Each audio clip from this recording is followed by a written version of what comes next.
जय हिंद दोस्तों, मेरे चैनल डिफेंस तक में आप सभी का स्वागत है। कतर में 8 भारतीयों की जान मुसीबत में फंसी हुई है। उनके पास चंद दिनों का वक्त है और 18 दिसंबर तक अगर उनकी सजा माफ नहीं हुई तो फिर कुछ भी हो सकता है।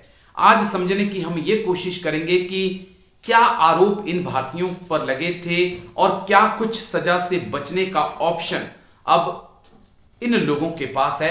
भारत क्या कर सकता है, क्यों भारत को अमेरिका और टर्की के रास्ते कतर पहुंचने की जरूरत पड़ी है।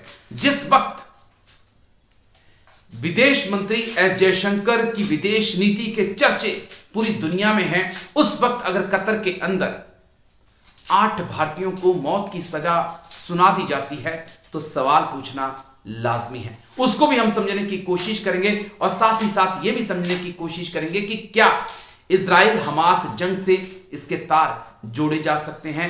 क्या पाकिस्तान और कतर के रिश्तों को भी हम यहां पर देख सकते हैं। हर एंगल से चीजों को समझेंगे, परखने की कोशिश करेंगे और अहम सवाल यही कि ये 8 भारतीय वापस भारत कब आएंगे। तो दोस्तों, पूरा मामला 30 अगस्त 2022 का है, जहां पर कतर में 8 भारतीय गिरफ्तार होते हैं। 8 ही रिटायर्ड नेवी के ऑफिसर हैं।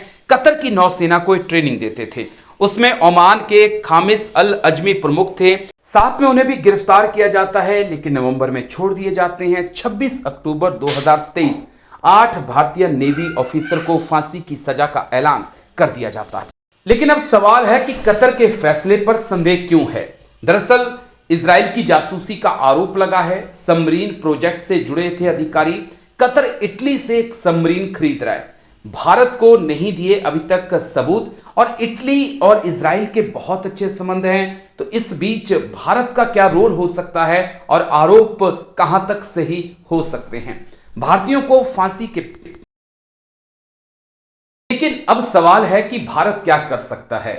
दोषी कैदियों के ट्रांसफर पर बात हो सकती है। 2015 में भारत कतर में समझौता हुआ था। International court of justice Bharat जा सकता है। विदेश मंत्रालय एक अलग से पहल कर सकता है। अमेरिका और टर्की की मदद लेने की बात सामने आ रही है। कतर की अर्थव्यवस्था जो है उसकी जान भारत है। अब कतर के जुडिशियल सिस्टम को भी समझ लीजिए। कोर्ट ऑफ फर्स्ट इंस्टेंस यानी कि लोअर कोर्ट है, द अपील कोर्ट यानी कि हाई कोर्ट है, और फिर कोर्ट ऑफ कैसेशन है यानी कि सुप्रीम कोर्ट। 18 दिसंबर को कतर का नेशनल डे भी है, और सबसे अहम बात कि लोअर कोर्ट के फैसले पर 15 दिन के अंदर आपने हाई कोर्ट में अपील करनी होती है। अब सवाल यह है कि भारत सरकार क्या कर रही थी। 8 भारतीय कतर में गिरफ्तार होते हैं। पिछले साल अगस्त में कतर की अल धायरा कंपनी में काम करते थे। सितंबर 2022 पहली जमानत याचिका इनकी खारिज कर दी जाती है। अक्टूबर 2022 में काउंसलर एक्सेस दिया जाता है। नवंबर 2022 में कतर के में जो भारत के राजदूत थे उन्हें हटा लिया जाता है।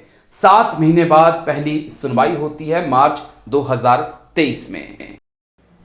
तो भाई जून 2023 पूर्व नौसैनिकों पर दूसरी सुनवाई होती है। अक्टूबर 2023 भारतीय राजदूत ने मुलाकात की, लेकिन 26 अक्टूबर को 8 पूर्व नौसैनिकों को मौत की सजा सुना दी जाती है। और यह फैसला हैरानगी भरा था, क्योंकि कई सवाल उठ रहे हैं कि अचानक से इतने बड़ा फैसला कैसे कतर ने सुना दिया।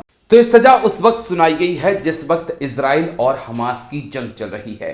भारत लगातार इजराइल का समर्थन कर रहा है और हमास के खिलाफ है।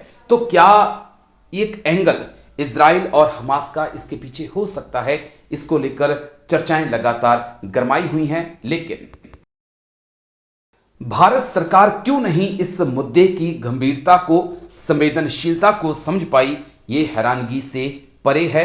और जब आपके कतर से इतने अच्छे रिलेशन हैं तो फिर अमेरिका और टर्की की क्या जरूरत है।